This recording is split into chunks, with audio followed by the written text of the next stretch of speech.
on to Sudan. Barely 2 months ago, we were all celebrating that the military joined protesters to force former al-Bashir to step down after 30 years in power. Well, because people continue to protest, asking the military to hand over power to a civilian government to allow a democratic government, the military has now turned on the people, killing more than 100 protesters and also injuring more than 500 people. They are throwing bodies of people into the Nile River. They blocked social media in Sudan so that people outside of Sudan will not know what's happening in Sudan. They also blocked phone transmission as well as the internet in general. They've also revoked the licenses of so many foreign journalists, including Al Jazeera journalists, and they raided all their offices so that they will not report about what's happening in Sudan. People are literally being killed on the street, and guess what? They're playing music on TV as if nothing is happening.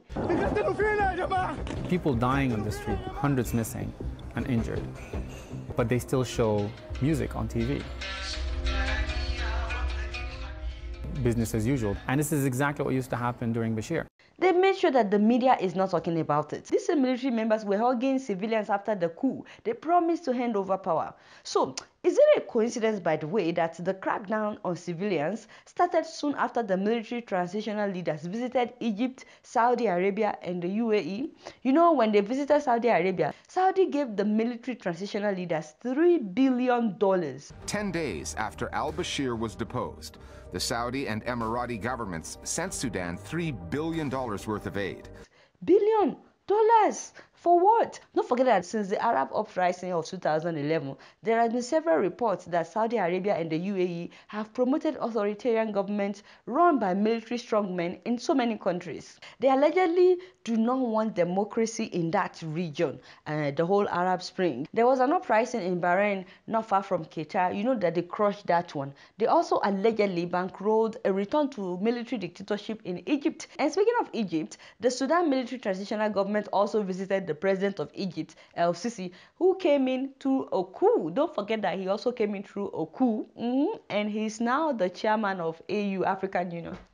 So earlier, the man said that the military in Sudan should hand over power within 15 days. Now he has changed it to 3 months. I mean, it's not a surprise that after collecting $3 billion that the military leaders would revoke Al Jazeera's license. That one did not surprise me because, you know, Al Jazeera is owned by Qatar, and Qatar and Saudi Arabia, they are not in agreement. So let me know what you guys think about Saudi, Egypt, the UAE, and what's happening in Sudan. Do you think they have anything to do with what's happening in Sudan or not?